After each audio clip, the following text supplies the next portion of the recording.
चलिए दोस्तों, तो अब मैं आपको फेमस कविता टिंटन एबे की लाइंस आपको एक्सप्लेन करता हूं, इंपॉर्टेंट लाइंस आपको पढ़ाता हूं।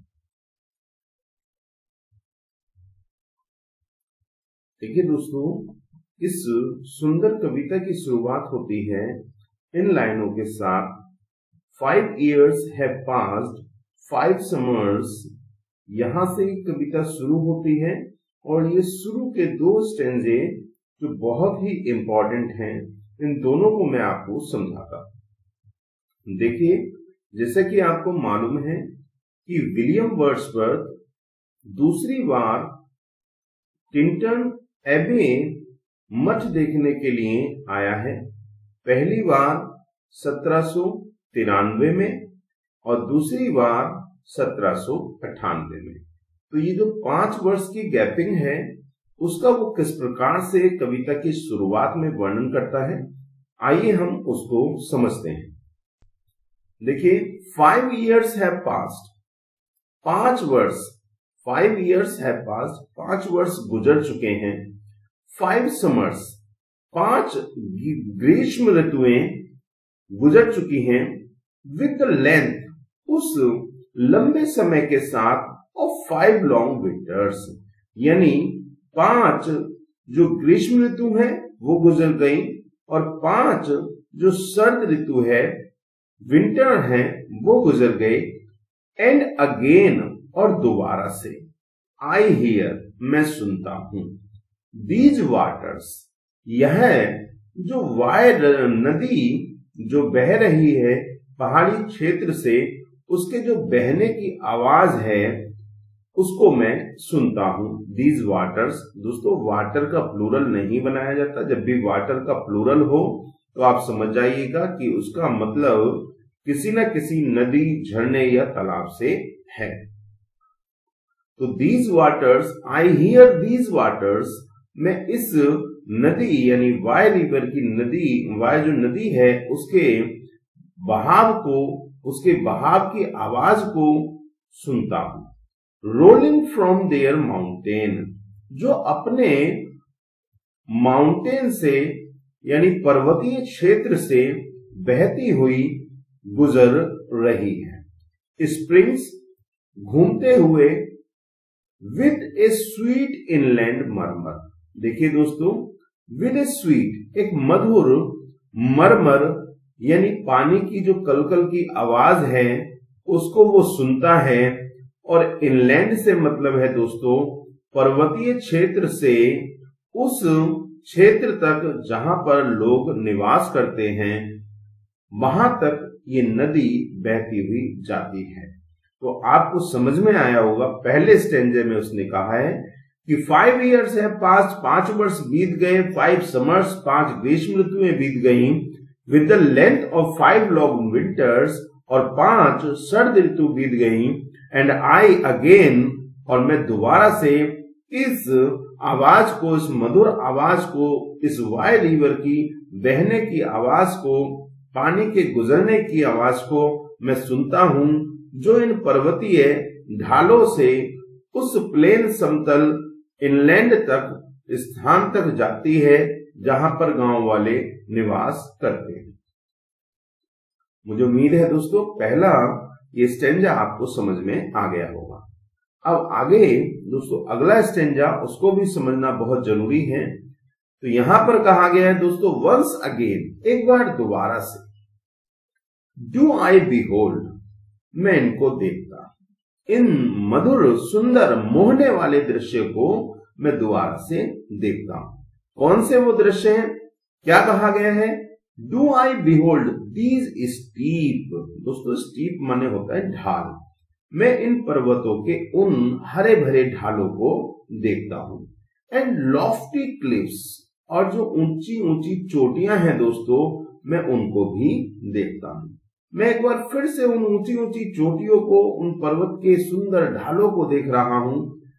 Which on a wild secluded scene impress, which माने जो, on a wild secluded, wild माने जंगली, यानी कि दोस्तों जंगल के वो सुंदर दृश्य जो सेक्लूडेड हैं, अकेलेपन, एकांतपन को गहरा बनाते हैं, उन दृश्यों को मैं देखता हूं और जो मेरे को बहुत ही ज्यादा प्रभावित कर रहे हैं। Thoughts of more deep seclusion, ऐसे सुंदर जंगल के दृश्य, हरे भरे पेड़ पौधों के दृश्य, उस पानी की कलकल की आवाज जो इतनी शांति प्रदान करती है कि वो मेरे अंदर जो मेरे विचार हैं उनमें सेक्लूजन यानी एकांतपन, सॉलिटरी फीलिंग मेरे अंदर वो ओरिजिनेट कर रहे हैं।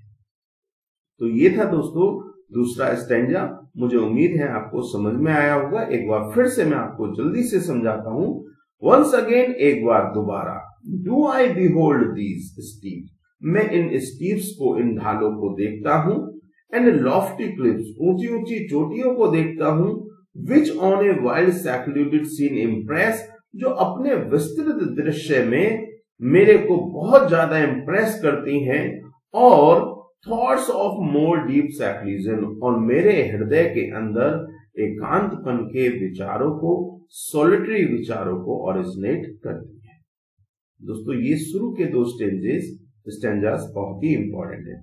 आइए आगे चलते हैं। यहां पर देखिए दोस्तों, पहले मैं ये स्टैंजा पढ़ देता हूं, फिर इसका बैकग्राउंड आपको समझाऊंगा, फिर ये मैं आपको एक्सप्लेन करूंगा। Of vagrant dwellers in the houseless woods, or of some hermit's cave, where by his fire the hermit sits alone.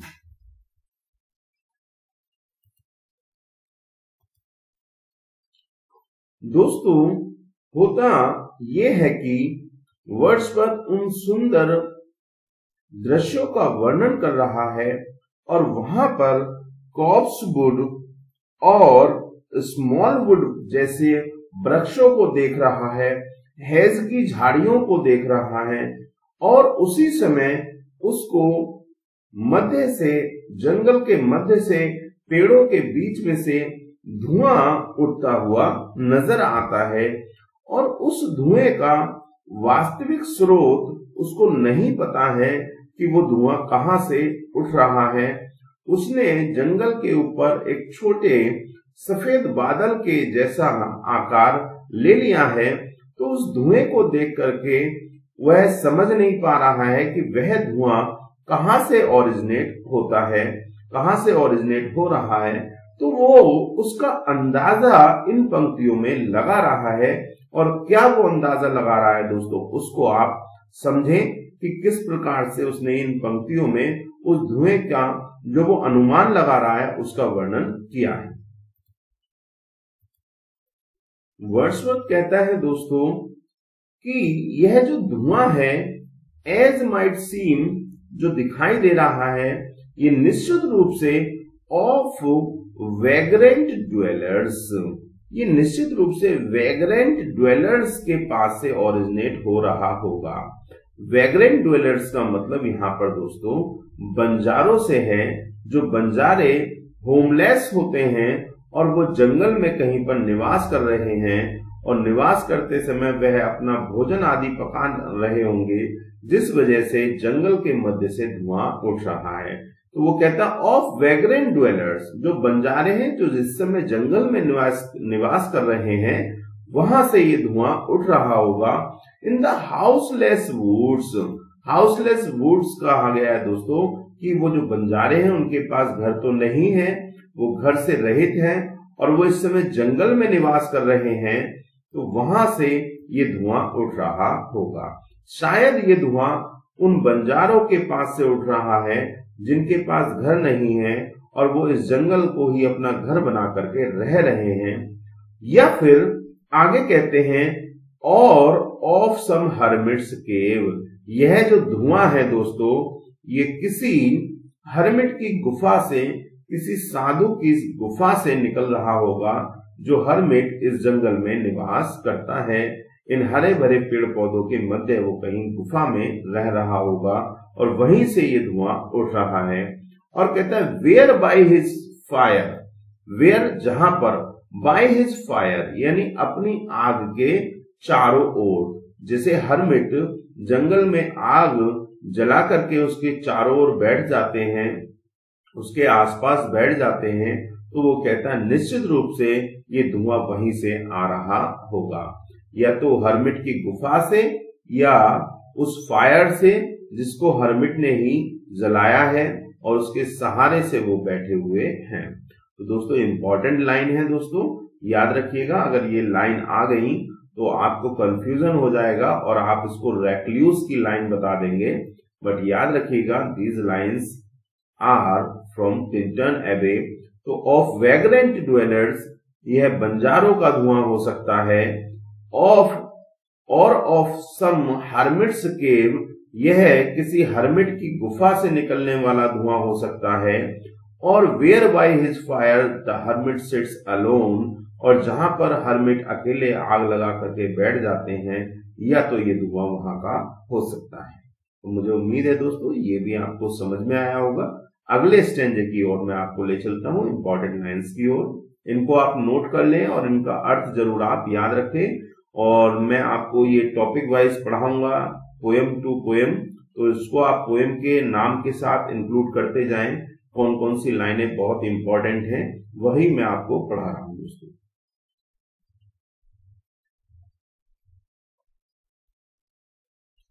इसके बाद दोस्तों ये इंपॉर्टेंट लाइन है, बहुत ही इंपॉर्टेंट है, ये भी टिंटन एबे से ली गई हैं। We are laid asleep in body and become a living soul. बहुत ही इंपॉर्टेंट लाइन है दोस्तों, ये लाइनें भी टिंटन एबे से ली गई हैं। We are laid asleep in body and become a living soul. फिर से एक बार सुन लीजिए, we are laid asleep and body and become a living soul. तो मैं आपको पहले इसका बैकग्राउंड बता देता हूं, क्या बात ये चल रही है, तब फिर ये आपको आसानी से समझ में आएंगी।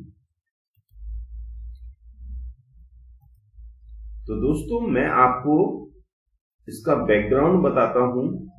देखिए, वर्षपत उन सुंदर दृश्यों को देख रहा है और उन सुंदर दृश्यों को देखने के बाद वो कहता है कि मेरे मन में इन दृश्यों ने इतना शांत भाव उत्पन्न कर दिया है कि मेरे को ऐसा प्रतीत हो रहा है कि मेरी जो भुजाएं हैं, मेरे शरीर में जो बहने वाला रक्त है वो भी धीरे धीरे थम रहा है, रुक रहा है। मेरी जो श्वास की गति है वो भी इतनी शिथिल हो गई है कि मानो उसका चलना या न चलना मुझे पता ही नहीं लग रहा है। मेरी स्थिति बिल्कुल इस तरह से हो गई है जैसे मैं निद्रा में आ गया हूं। मेरा शरीर शांत है, स्थिर है, मेरे अंदर का रक्त प्रवाह भी रुका हुआ है। तो दोस्तों ये बात वो कह रहे हैं इन लाइनों में। और ये जो आगे की लाइन है, वी आर लेड एस्लीप, अब मैं आपको इसका मीनिंग बताता हूं कि वो इसी बात को कंटिन्यू कहते कहते ये लाइनों कहते हैं और इसमें वो क्या बोलते हैं। देखिए वो कहते हैं, थोड़ा ऊपर से आपको बताता हूं, and even the motion of our human blood, and माने और, इवन द मोशन जो गति है, ऑफ अवर ह्यूमन ब्लड हमारे ब्लड की, हमारे शरीर के रक्त की, ऑलमोस्ट सस्पेंडेड, वो भी क्या हो गई है, सस्पेंडेड हो गई, मीन्स स्थिर हो रहा है। हमारा शरीर, हमारे शरीर का रक्त स्थिर हो रहा है। और वी आर लेड एस्लीप, और हमारी अवस्था दोस्तों ऐसी अवस्था हो गई है जैसे कि हम निद्रालु हो गए हों, हम नींद में आ गए हों, हम सो गए हों, बिल्कुल ऐसी अवस्था हमारी हो गई है। और इतनी शिथिलता आ गई है कि हमें लग रहा है कि हम नींद में हैं, एक मधुर सुंदर नींद हम ले रहे हैं। और उस नींद को लेते हुए वो कहते हैं we are laid asleep in body, शारीरिक रूप से तो हम सो गए हैं। We are laid asleep in body means हमारा शरीर तो सो गया है। And become a living soul, परंतु हमारी जो अंतर आत्मा है वो अब भी उन दृश्यों का जागते हुए आनंद ले रही है।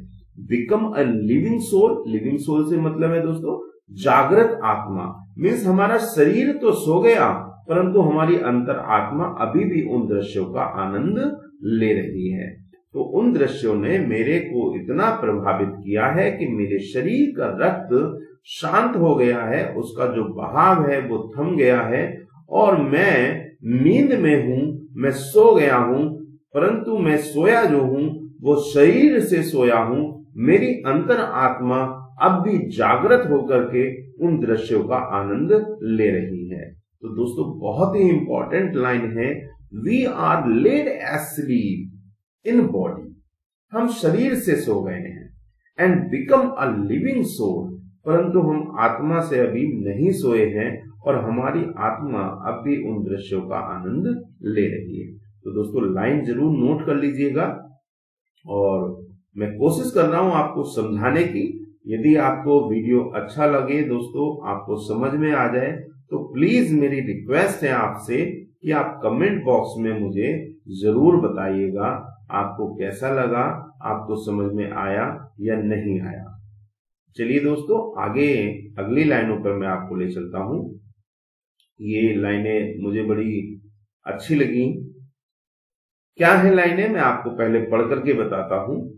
If this be but a vain belief, yet फिर भी o how oft in darkness and amid the many shapes.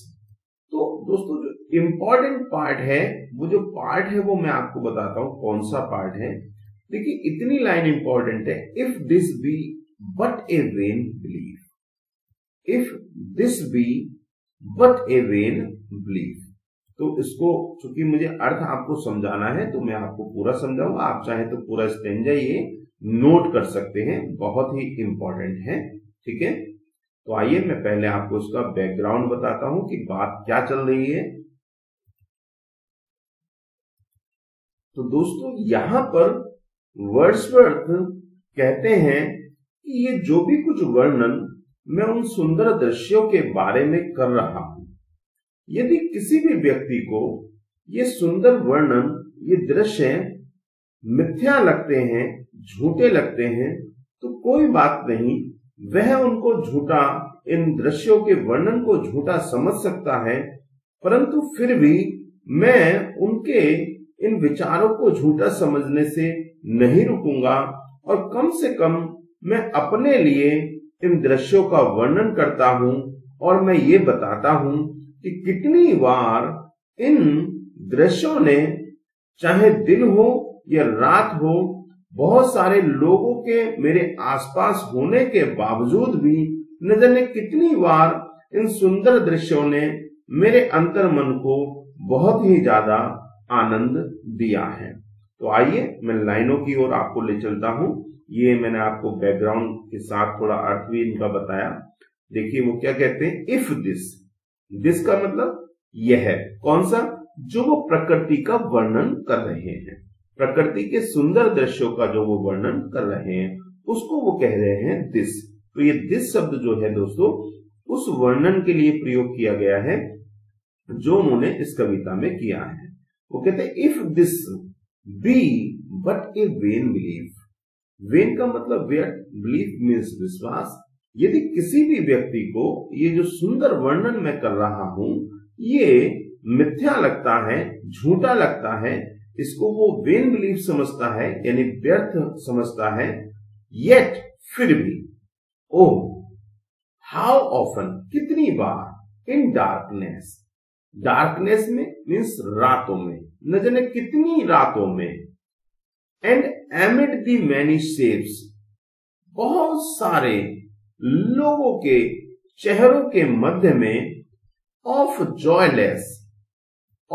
Joyless day light, और उन न जाने कितने बिना आनंद के दिनों में यानी नीरस दिनों में इन दृश्यों ने मेरे अंदर उस आनंद को ओरिजिनेट किया है, उस आनंद को उत्पन्न किया है जिससे मेरा वो नीरस दिन आनंद में बन गया, आनंद से भर गया। एक बार दोस्तों फिर से आप समझिए वो क्या कहते हैं, यहां तक आप इसको नोट कीजिएगा।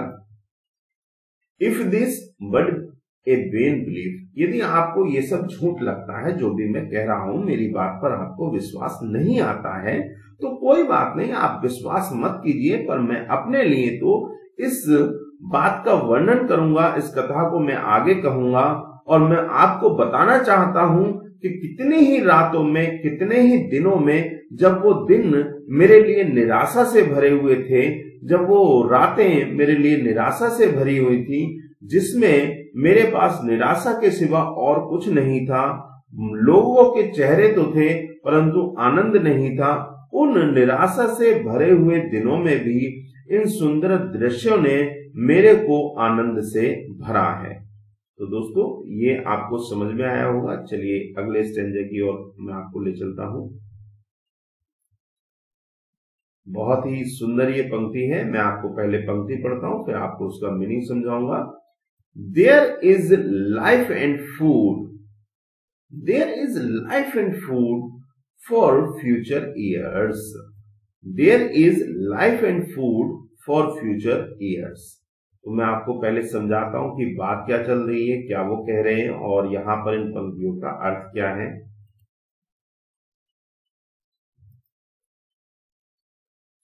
देखिए दोस्तों, यहां पर विलियम वर्ड्सवर्थ जो हैं, वो कुछ दृश्यों के बारे में बोल रहे हैं, और वो ये कह रहे हैं कि जो दृश्य मैंने 5 वर्ष पूर्व, जब मैं पहली बार टिंटन एबे आया था, तब जो दृश्य मैंने देखे थे, उन दृश्यों ने मुझे बहुत आनंद दिया था।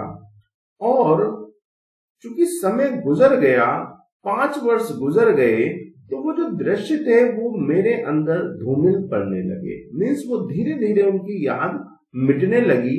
और अब जब मैं 5 वर्ष बाद फिर से यहाँ पर आ गया हूं, तो वो जो धूमिल हो रहे थे दृश्य, वो दृश्य पुनर्जीवित हो गए हैं। और पुनर्जीवित हो गए हैं, इस बात से मैं बहुत ज्यादा खुश हूं, बहुत ज्यादा आनंद से भरा हुआ हूं। और साथ में ही एक चीज और है जो मुझको बहुत ज्यादा आनंदित कर रही है। और वो चीज क्या है दोस्तों, वो इन पंक्तियों में उन्होंने कहा है। तो आइए मैं आपको समझाता हूं कि वो कौन सी चीज है जो उन दृश्यों के अलावा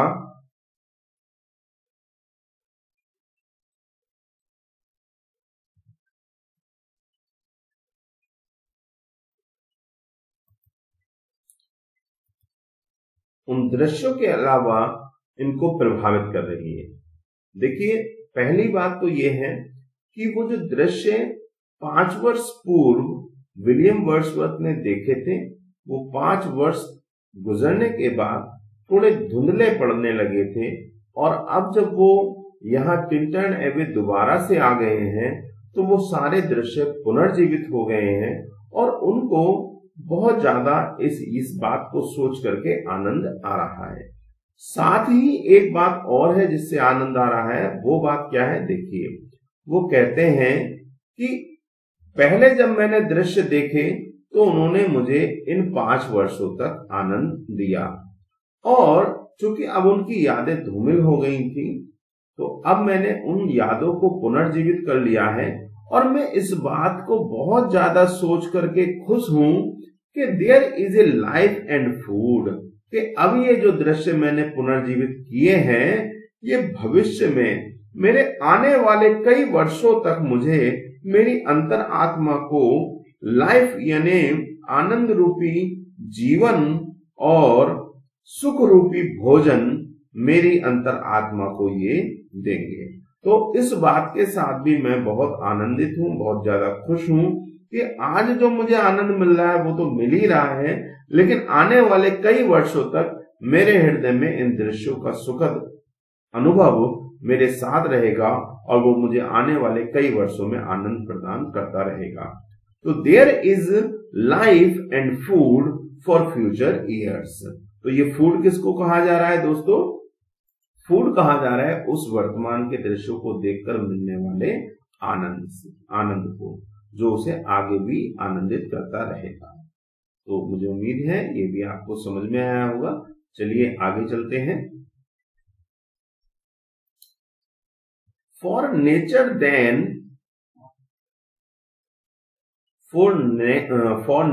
then The coarser pleasures of my boy's days and their glad animal movements all gone by, to me was all in all.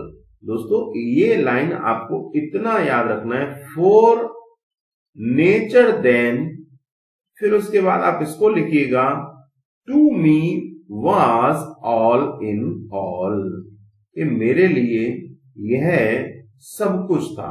For मेरे लिए, नेचर देन उस समय, to me was all in all, मेरे लिए प्रकृति का दृश्य ही, प्रकृति की सुंदरता ही, प्रकृति के अनुभव ही मेरे लिए सब कुछ थे। तो ये बहुत ही इंपॉर्टेंट लाइन है दोस्तों, सीधे सीधे मैं आपको बता रहा हूं कि वो कहते हैं कि मेरे लिए वो जो दृश्य है, सुंदर दृश्य प्रकृति के, वही सब कुछ मेरे लिए थे। तो इंपॉर्टेंट लाइन है, इसको आप डायरेक्टली याद रखिएगा, for nature then to me was all in all. ये आप डायरेक्टली समझ रहे होंगे, to me was all in all, मेरे लिए सर्वे सर्वा था, सब कुछ था, प्रकृति के दृश्य, प्रकृति ही मेरे लिए सब कुछ थी, माँ, बहन, बेटी, भाई, बंधु, सब, ईश्वर, सभी रूपों में विलियम वर्ड्सवर्थ ने प्रकृति को देखा है।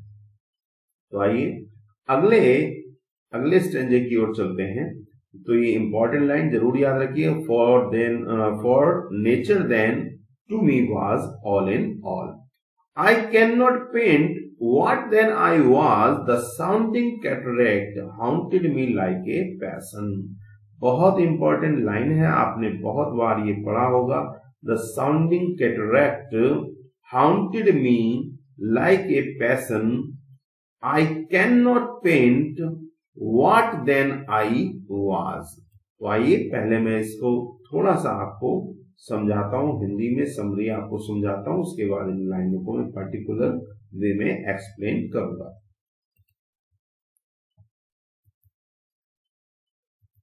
देखिए दोस्तों, यहां पर वो कहते हैं कि मैं उन दिनों की बात कर रहा हूं जब प्रकृति मेरे लिए सब कुछ थी, जैसा कि उन्होंने ऊपर वाली लाइन में कहा है, for nature then to me was all in all.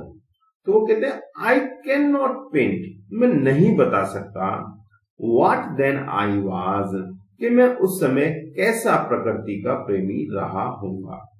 I cannot paint means is to say I cannot describe which type of lover of nature I was at that particular time। वो कहते हैं कि मुझे नहीं मालूम, मैं नहीं बता सकता कि किस प्रकार का मैं प्रकृति प्रेमी उस समय रहा हूंगा। The sounding cataract, जो साउंडिंग कैटरैक्ट है, कैटरैक्ट मीन्स दोस्तों बड़ा झरना, जो कलकल की तेज ध्वनि करने वाला एक बड़ा झरना है, द साउंडिंग कैटरैक्ट हाउंटेड मी, वो मेरे को हाउंट करता है। हाउंट का मतलब होता है दोस्तों भयभीत कर देना, डराना, डरना, लाइक ए पैसन। यहाँ पे दोस्तों पैसन को मैं थोड़ा एक्सप्लेन करना चाहूंगा, तभी आपको ये बात समझ में आएगी। वो यहाँ पर ये कहते हैं कि जैसे एक अच्छे खासे व्यक्ति को दिमागी दौरा पड़ता हो, और वो दिमागी दौरा जब उसको पड़ता है तो वह उस व्यक्ति के संपूर्ण मस्तिष्क को अपने काबू में कर लेता है। उसी प्रकार द साउंडिंग कैटरैक्ट, ये जो बड़े झरने की कलकल की आवाज है, ये भी मेरे को उसी प्रकार से कब्जे में कर लेती थी, जिससे कि मेरे हृदय में एक अलग ही प्रकार का अनुभव उत्पन्न होता था। तो ये the sounding cataract haunted me like a passion, ये बिल्कुल मेरे को उसी प्रकार से हाउंट करते हैं। इसकी कलकल की ध्वनि, इस बड़े झरने की कलकल की ध्वनि, इसकी सुंदरता, जैसे कि एक व्यक्ति हो और उसके मस्तिष्क में जो दौरा पड़ा हो, फिट पड़ा हो, और उसका मस्तिष्क उसके कंट्रोल में न रहा हो, उसी प्रकार से ये साउंडिंग कैटरैक्ट मेरे हृदय को भी, मेरे मस्तिष्क को भी अपने कब्जे में ले लेते हैं। तो याद रखिएगा दोस्तों, बहुत ही इंपॉर्टेंट है, the sounding cataract haunted me like a passion. इन दृश्यों ने मुझको इतना मंत्र मुग्ध कर लिया है कि मैं अपने बस में ही नहीं रहा हूं। ध्यान से सुनिएगा दोस्तों, क्या एक्सप्लेन किया जा रहा है। यही आपको याद रहेगा। द साउंडिंग कैटरैक्ट, ये जो बड़ा झरना है, इसकी कलकल की जो आवाज है, हाउंटेड मी, मेरे को उसी तरह कब्जे में ले लेती है जैसे कोई व्यक्ति पूर्ण रूप से अपने होशो हवास खो चुका हो। तो इन दृश्यों ने भी मेरे को ऐसा ही बना दिया है। That time is past, वह समय गुजर चुका है। And all its aching joys are no more, और अब कुछ भी all its aching joys, aching joys देखिए कितना बढ़िया शब्द है, ऑक्सीमोरन यहाँ पे प्रयोग हो रहा है। aching joys, एक माने दर्द, जॉय माने आनंद। देखिए तो that time is past, वह जो सुंदर समय था वो गुजर चुका है। And all its aching joys are no more, वह जो सुख देने वाले, चिंता वाले जो सुख थे वो अब नहीं है। And all its dizzy raptures, और जो इसके डिजी रैप्चर्स थे वो भी अब जा चुके हैं। तो आइए दोस्तों मैं इसको और आपको ठीक से एक्सप्लेन करता हूं। वो कहते हैं दोस्तों, आपको बता दूं, एक बचपन में जो फर्स्ट स्टेज है विलियम वर्ड्सवर्थ के लव की, उसको वो कहते हैं कि उस समय वो केवल प्रकृति के दृश्यों को देख करके आनंदित होते थे, और प्रकृति में केवल वो प्रकृति के दृश्यों को देखते थे और कुछ देखने की क्षमता उनमें नहीं थी। लेकिन वो समय अब गुजर चुका है। अब विलियम वर्ड्सवर्थ का प्रेम प्रकृति के प्रति केवल दृश्यों को देखकर मात्र आनंदित होने तक नहीं रह गया है। तो वो इन्हीं लाइनों को दोस्तों यहाँ पर कहते हैं। तो आइए मैं आपको एक्सप्लेन करता हूं। दैट टाइम कहा गया दोस्तों उस बचपन वाले प्रेम को जिसमें केवल वो दृश्यों को देख करके आनंदित होते थे। इज पास्ट, वह जो समय है, वह वो जो बचपन के प्रेम वाला समय है वो गुजर चुका है, जब मैं केवल दृश्यों को देख करके आनंदित हो लेता था और अन्य कोई भी प्रकार, कोई भी दृश्य के अंदर और अन्य भाव मेरे में नहीं था। And all its aching joys, और वे जो आनंद थे, वो जो छोटी छोटी बातें थी जो कभी मुझको दुखी करती थी, कभी मेरे को आनंद देती थी, आर नाउ नो मोर, वो अब नहीं है, वो सभी समय गुजर चुका है। And all its dizzy raptures, और दोस्तों डिजी रैप्चर्स कहा गया है नशा उत्पन्न करने वाले आनंद। तो जो उसको अपने में बसा लेते थे, अपने नशे में वो डुबा लेते थे, वो सभी आनंद अब गुजर चुके हैं, वह समय अब जा चुका है। यानी कि दोस्तों यहाँ पर मैं आपको बताऊं, वो अब सेकंड स्टेज की ओर जा रहे हैं। फर्स्ट स्टेज में चाइल्ड लव उनको दिखाया गया है, जिसमें केवल वो प्रकृति के दृश्यों को देख करके आनंदित होते हैं, उसके अंदर जो डीप डेप्थ है उस तक वो नहीं जाते हैं। तो this was the first stage of Wordsworth towards the love of nature, प्रकृति के प्रति उनकी प्रथम जो स्टेज थी वो दोस्तों इन्हीं पंक्तियों में बताई गई है कि दैट टाइम इज पास, वह समय चला गया जब मैं केवल प्रकृति के दृश्यों को देख करके आनंदित होता था, कभी दुखी होता था, कभी आनंद से भर जाता था। वह मंत्र मुग्ध करने वाले, वो नशा सा करने वाले दृश्य वाला समय अब चला गया है। Means now I am a young person, अब मैं एक युवा व्यक्ति हूं जब मैं प्रकृति में अन्य रूपों को देखता हूं। तो आइए आगे हम बात करेंगे। ये वीडियो दोस्तों यहाँ तक ही, क्योंकि इसमें बहुत सारी पंक्तियां हैं, तो अभी मुझे और एक्सप्लेन करना है, तो इसके बाद वाला अगला वीडियो आप जरूर देखिएगा। आप सभी ने अपना समय दिया, आप सभी को बहुत बहुत धन्यवाद। यदि आपको पंक्तियां समझ में आई हो दोस्तों, तो प्लीज आप सभी से रिक्वेस्ट है कि कमेंट जरूर आप कर दीजिएगा, और कुछ कमी रह गई हो दोस्तों तो वो भी आप मुझे बता दें। Thank you so much.